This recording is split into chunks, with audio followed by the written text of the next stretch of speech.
खबर शामिल करते हैं पेशावर से।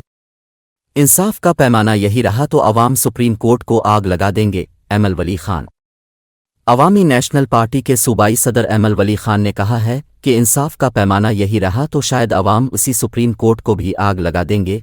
अगर चीफ जस्टिस का सियासी रवैया जारी रहा तो हम किसी भी कानून का ख्याल नहीं रखेंगे।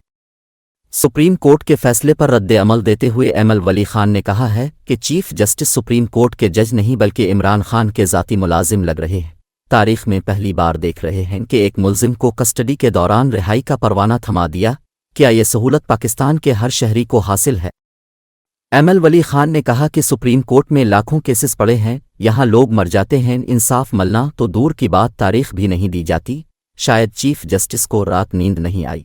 पहली मुलाकात में मुलजिम को देख खुशी का इजहार किया। इंसाफ देने वाले अगर सियासी खेल खेलेंगे तो रद्द अमल भी सियासी आएगा।